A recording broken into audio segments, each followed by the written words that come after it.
Welcome to Premier Pain Talk. I'm your host, Dr. Michael Danko. I'm a pain management physician from Cincinnati, Ohio.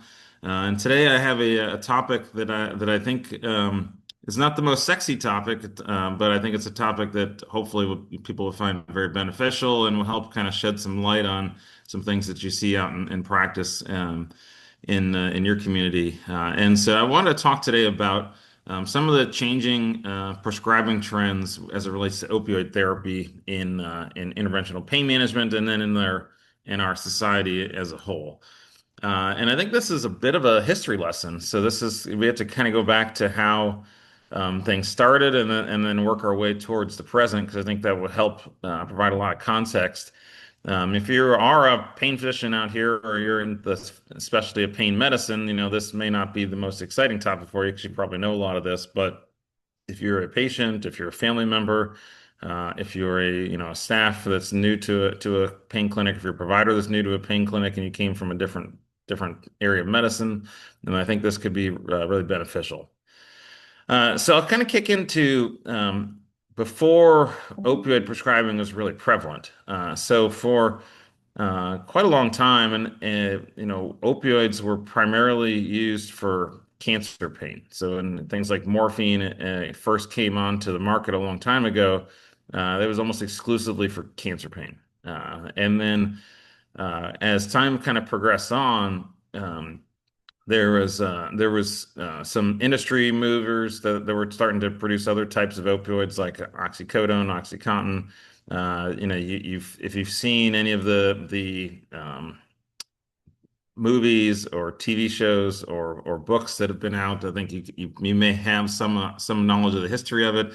I don't want to steal the thunder from things like Dope Sick and some of the other content out there. So if you want some consumable information, just fire up Netflix or go to kind of Amazon Audible and listen to an audiobook about it. But essentially, there was a study done.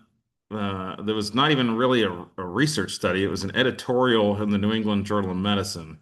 And it was looking at a small subset, like less than 30 patients who um, were being given opioids in a monitored setting in the hospital, and only like a very small percentage of those patients showed any signs of addictive behavior.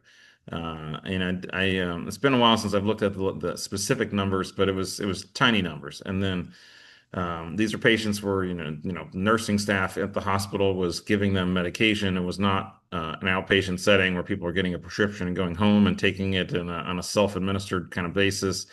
But yet it was latched onto by big pharma, and Purdue Pharma in particular, and they really ran with it, and with a perception that opioid therapy was non-addictive.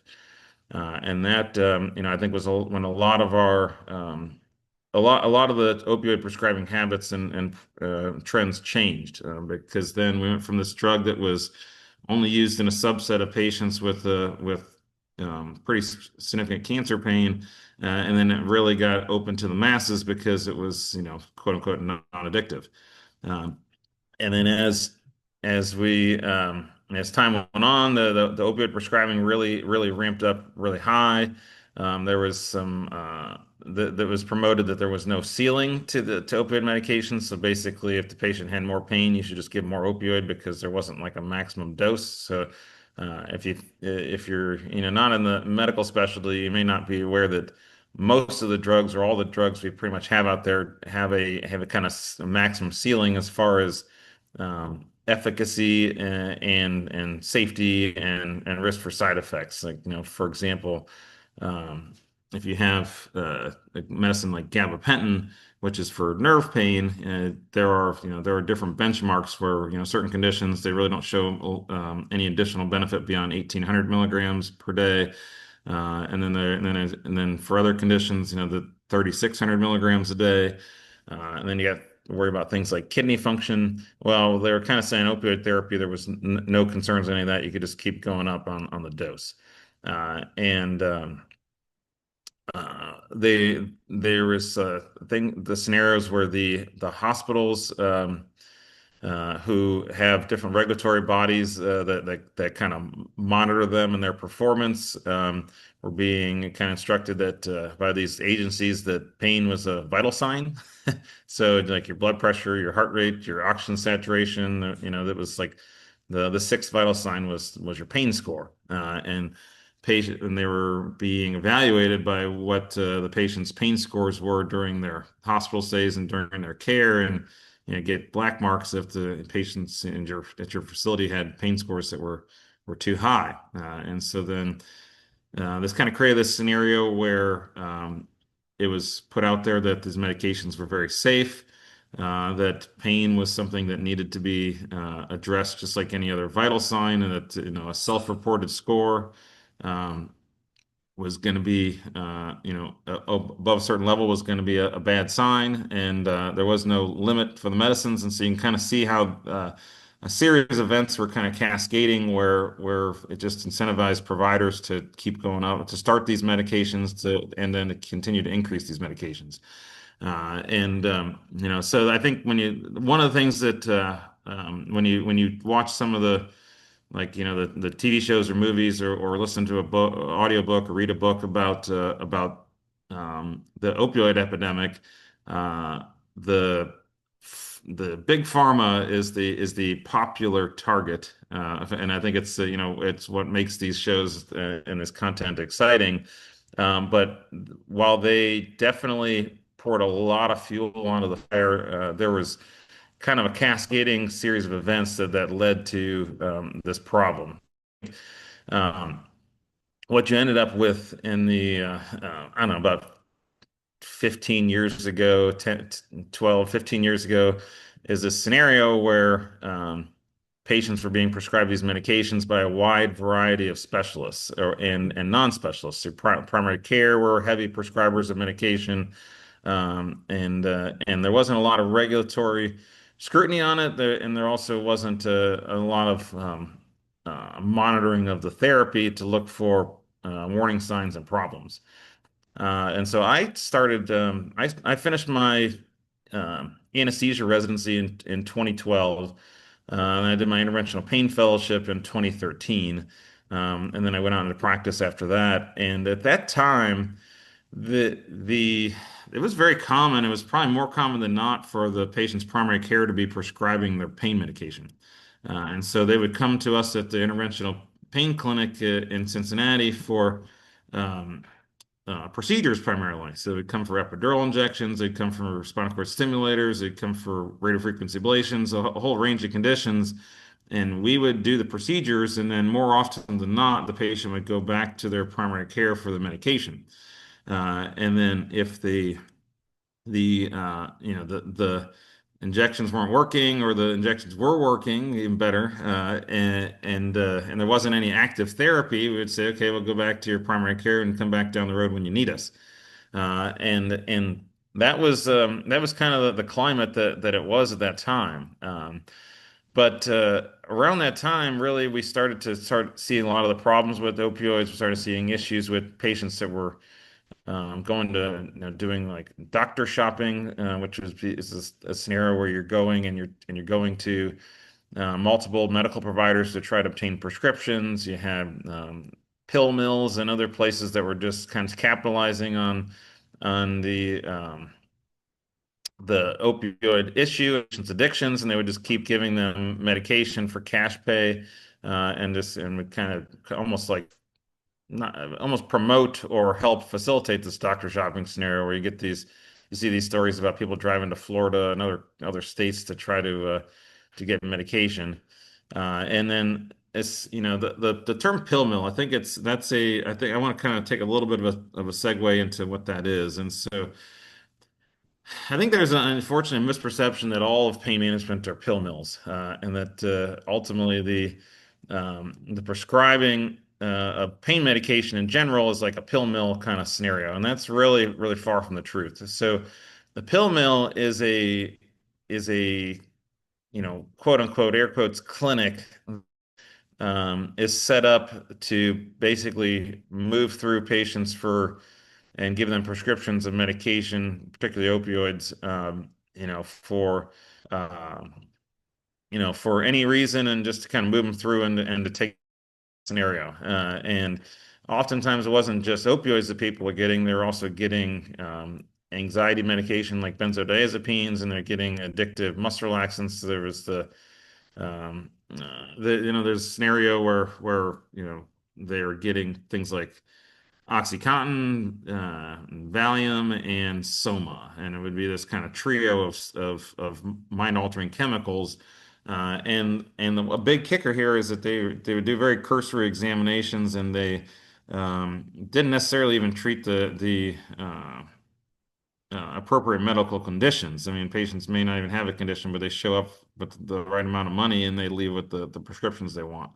And so those are pill mills, and there are variations. That there are uh, you know s- probably there are probably pill mills that did more medically legitimate care, but they weren't. But they definitely had a subset that was like that, and then you may had, kind of rare scenarios. You might have a situation where the doctor really thinks that they truly are doing the right thing for appropriate conditions, but they're just oblivious to what they're doing and what they're creating. And I think so you have a kind of a range, but ultimately the whole point of that is that not really driving towards trying to make people improve their care, improve their quality of life, and doing things to try to monitor that what you're doing is being done appropriately. It's just trying to kind of move things through for the most amount of cash you could get, and I think that is really what a pill mill is.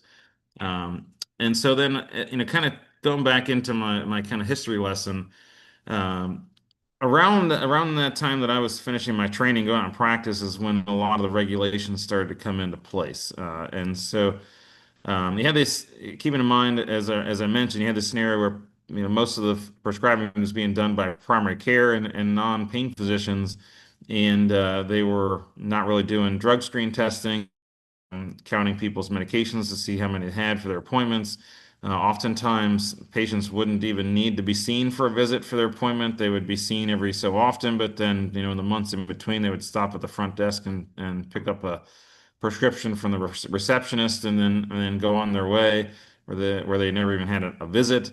And a series of things like that, where there just wasn't a lot of regulation, and so we had the onset of the opioid epidemic, where you had people who were abusing these medications. We realized they were addictive and they were causing problems, and pain shouldn't be considered a vital sign. Pain is a subjective score. You need to really look at the big picture with that. And also, there wasn't really any good long-term data showing that opioid therapy improved people's conditions.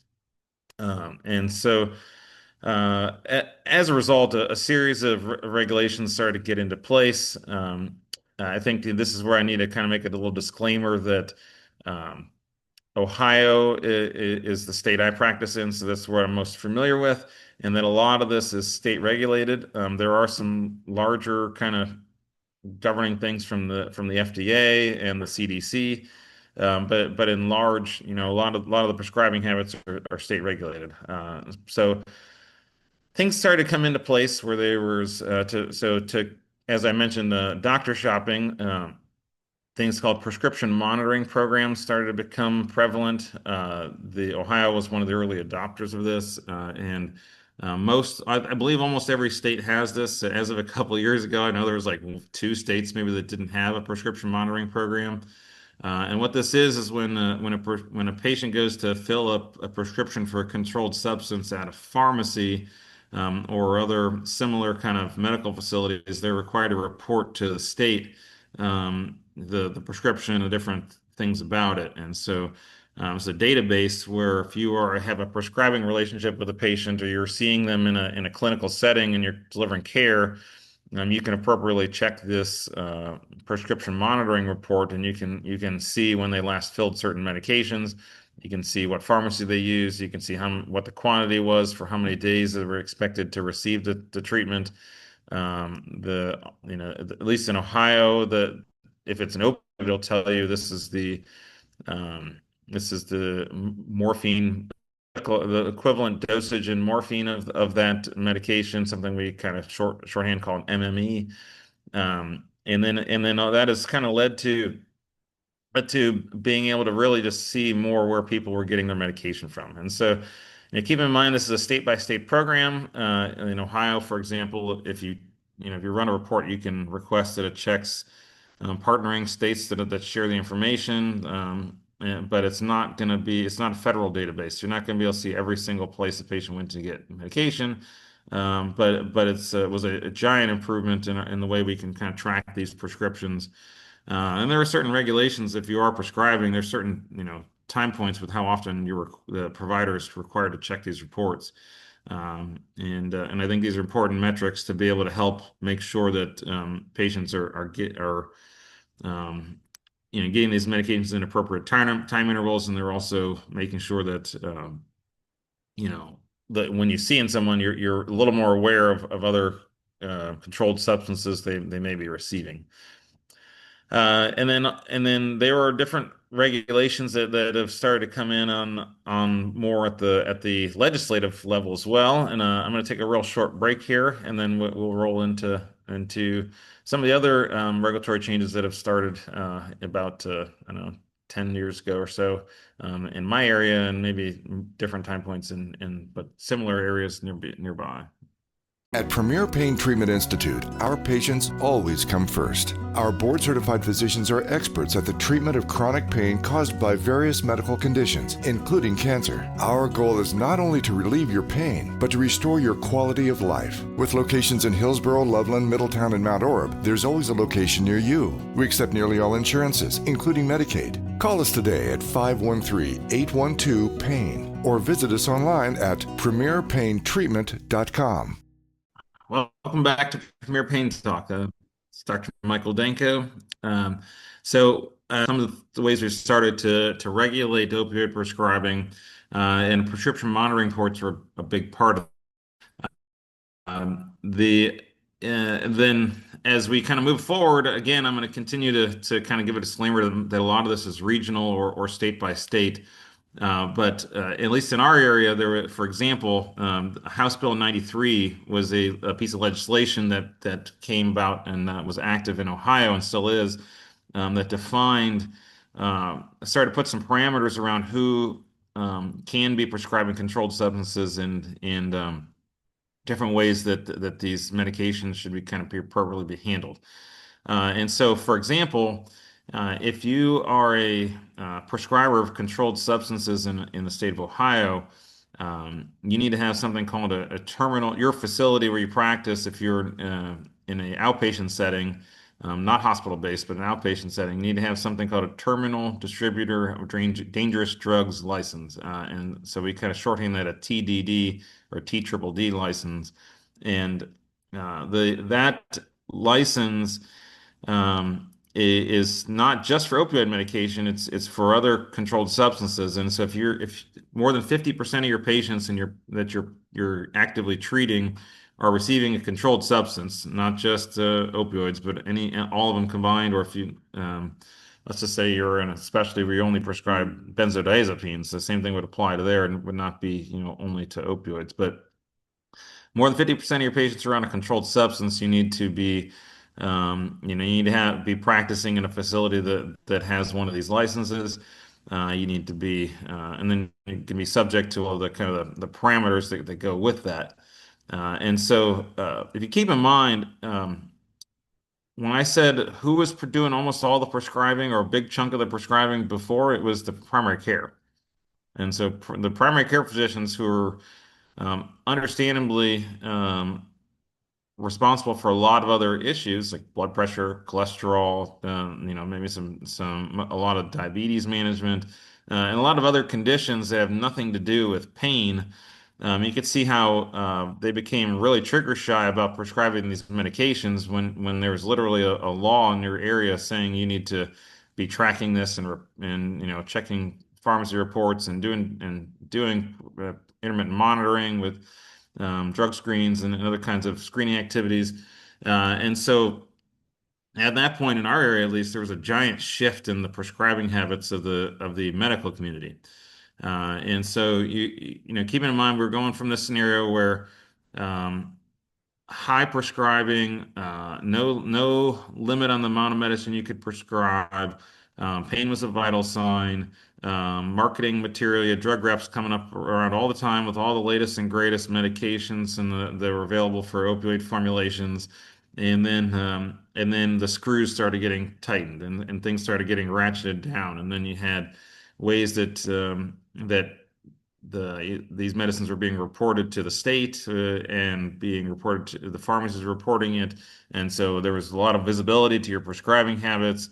There were rules coming in saying that you could only prescribe to a minority of your patients, and that they needed to be doing things like drug screens and things that your clinic may or may not be set up to do. I mean, not every clinic had a lab readily available to collect samples for patients and didn't have the appropriate bathrooms with the doors where you can put samples in and a whole host of those kind of things. And so at that point, opioid prescribing really started to get turned down and really gotten tightened. In our area, that there was also some limitations on the that came into place with your morphine equivalent prescribing. So as I mentioned again, let me kind of segue again into what morphine equivalent dosage means.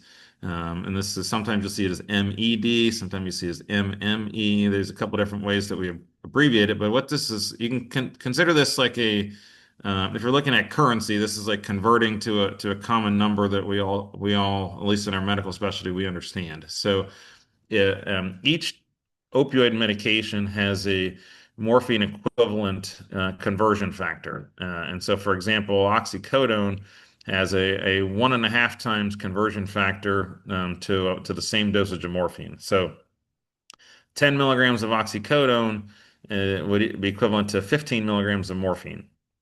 And other medications, hydrocodone is 1 to 1. So 10 milligrams of hydrocodone equals 10 milligrams of morphine, and so on. And so every opioid out there has a morphine equivalent. So that way you can look at the equivalent doses people are getting, and you have a comparison factor, a way to compare it to across the different medications. So if you have a certain number of dollars and a certain number of euros and a certain number of pesos, it's like converting to a common currency number where you know roughly, basically how much money that is. And so then as we get back kind of on track here, there were some different things with limits on prescribing. So, for example, in Ohio, there was a scenario where, or still is, where if a patient is on a higher than 80 morphine equivalent, then they were like required to have a pain management or specialist evaluation at least once a year, even if the primary care is continuing to prescribe.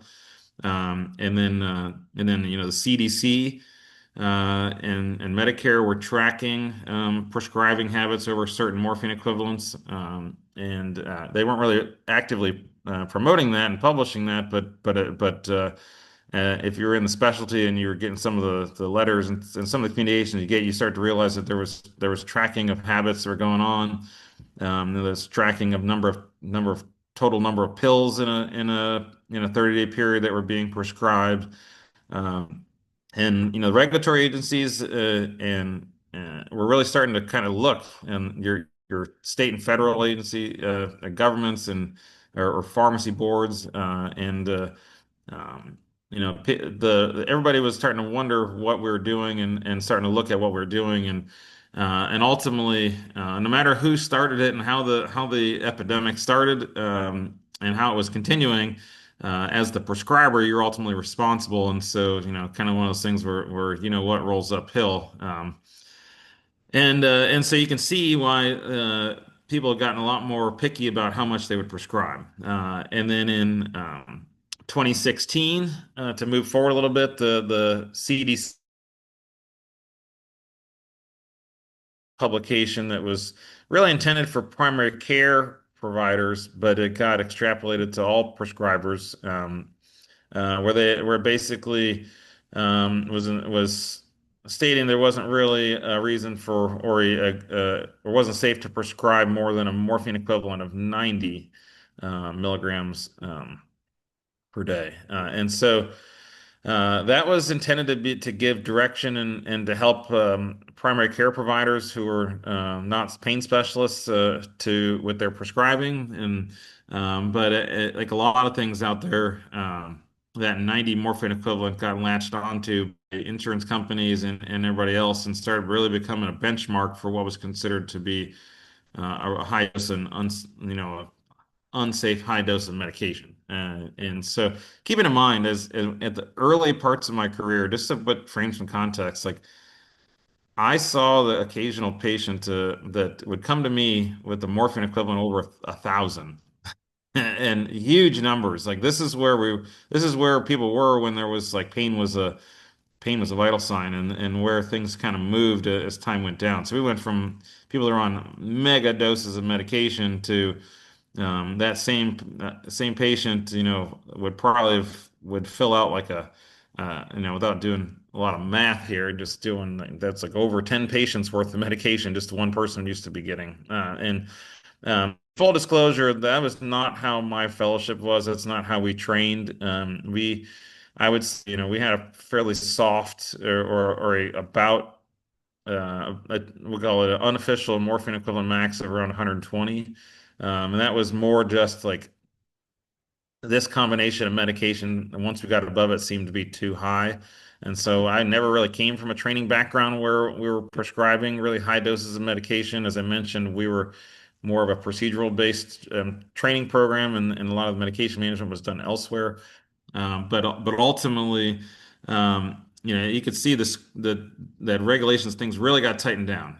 And Over time, this has only continued to kind of, I think, trend in that direction. So as time goes on, and over the last decade or so, as legacy providers who are prescribing these medicines for a long time would near retirement and retire, then I think that some of those people who are close to retiring didn't really want to change their practice and start to change doses of things for their patients and that. But once they retired and somebody else took over, and maybe it was a newer doctor who didn't know the patient, didn't come from a training environment that prescribed a lot of these medications, and so then it would immediately just refer out all these patients to a pain specialist or somewhere else. And so over time.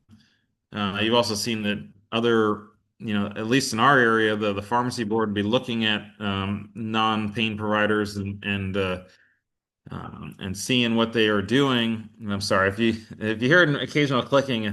This is the disclaimer that I have a 5-month-old puppy named Milo, and so if you see us on social media, Milo has made some appearances on social media, but he also has made some appearances at my feet here where he's chewing on a stick. So. Apologize for the clicking in the background. If you hear a squeaky toy, that would be Milo as well. That would not be I'm not sitting on a whoopee cushion. Getting back on track, the there's been a lot of changes over time, and what has ultimately happened is as doses of medications and opioids have continued to go down and down and down, and this has been for some reasons. We've realized we've gotten smarter as a medical community. We've realized that these medications are dangerous and they're not safe at certain levels and without certain amounts of monitoring. Also, the number of prescribers and the type of specialties who are comfortable and able to prescribe has continued to really decline and decrease.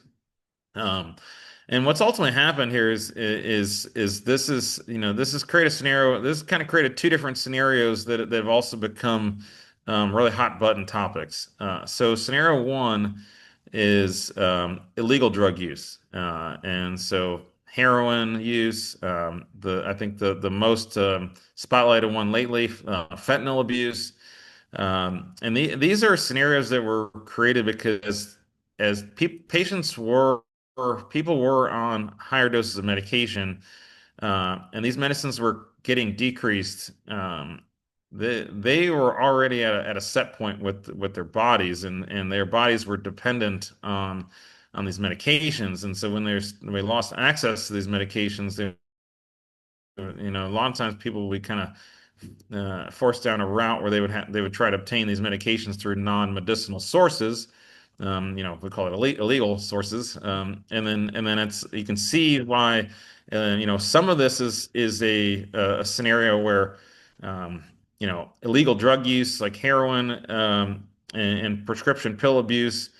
it was a there is an intrinsic, like, people get addicted to things, and they don't need to they don't have to have a pain issue first. They could be, partying with their friends in high school and college and or wherever, and then it transitions into this. But there's also people who were receiving medication legitimately, and maybe they were misusing it or abusing it at home, but then they lost access to the prescribed version of the medication, which at least had some regulatory component to it. There was someone handing out that prescription. There was, a pharmacy that was giving the patient the medication, and then it went into the hands of, truly into, like, illegal sources of the medicine. And you start to see how a lot of the changes in prescribing habits, while they're not intentionally trying to harm patients, has kind of created a scenario where patients will have chosen to move in a certain more dangerous direction. And then the second thing that happens is that legitimate patients who are not, choosing to misuse their medication, they are in a scenario where their pain is not as well controlled because they were used to a certain level of medication, or they had regular access to medication through a certain prescriber who then maybe retired. You just end up in a scenario where patients who are legitimately seeking care, taking their medications appropriately, lose access to this medication, or the medication they're taking is no longer as effective. And so then that really leaks over into the scenario of, um, are we, like, not are we under treating some patients? And I think that's a challenging conversation. And so I think what I want to do now is I want to kind of move into um, another sidebar about what we consider to be like addiction and addictive behavior, because I think there are three terms that get lumped into the word addicted, and only one of them is addiction. And so with that, I'm going to take another real short break, and then we'll come back and kind of finish the final segment of our episode today. All right, welcome back to Premier Pain Talk. Again, this is Dr. Michael Danko from Cincinnati, Ohio. Starting to kind of wrap up this episode, and I want to talk about there is a occasionally I'll have a patient come in and just say, like, I'm addicted to my medication, or I know I'm addicted to my medication. And through a historical relationship with this patient, through their drug screens, their pill counts, through what their, other things, they're not addicted. So what does that mean, or why are they saying that? And I think it's because three different terms all get merged into one. So the first term is tolerance. So tolerance is a term where, as you consume a substance, your body gets adjusted to or tolerant to a certain dose, or certain amount of it. And then to obtain an effect from it, then you need to continue to or you need to increase the usage of that chemical. And I've been really careful here not to say opioid, because you could apply this to caffeine, you can apply this to nicotine, you can apply this to alcohol. This is not none of these three terms are unique to opioids. So tolerance. So if you're drinking one large coffee in the morning every morning for a while, and you start to realize that you're still feeling tired and you need more pep in your step to get your day started, and you start drinking 2 cups of coffee, you develop tolerance to caffeine. And so tolerance to opioids is a scenario where the same dose of medication is no longer as effective as it used to be. That is not addiction. That just means your body has become more adjusted to what you're taking at that level. Dependence. The second term is that I want to talk about is dependence, and this can be both physical dependence and emotional dependence, or psychological dependence. Dependence means that you need this chemical to be able to maintain a certain level of functioning, or to be able to maintain a certain ability to have a task. So, for instance, a child with attention deficit disorder. They're going to the nurse at school every day to get their prescription for Adderall, and it helps them to focus and it helps them to perform in school and be at the same level as their peers. And if they would stop going to the nurse and stop taking that medication, and they start losing the ability to focus in class, and they start to not perform as well, then that what that means there is that that means that they were physically dependent on that Adderall to be able to function and to be able to complete to control their hyperactivity disorder. So maybe it's a maybe in the same uh, keeping the same analogy and trying to go, what is like psychological or emotional dependence? The same person, maybe this child is older, maybe they're in high school, maybe they're a young adult and they're in college, and they feel the need to take their Adderall to be able to perform and to do well on tests and different things like that, and they start developing a lot of anxiety or a lot of stress, or they really get really out of take their Adderall.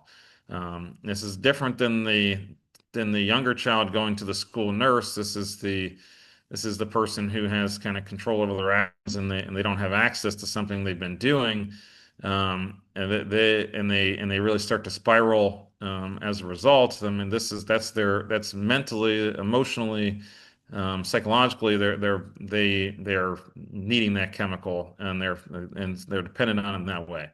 So same thing happens with opioids.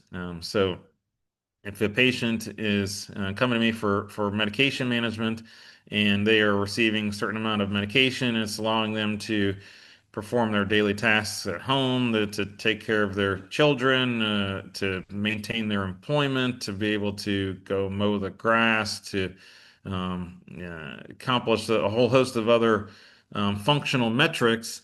They are dependent on their medication if they can no longer do those things when that medication is no longer present. So that would be dependence.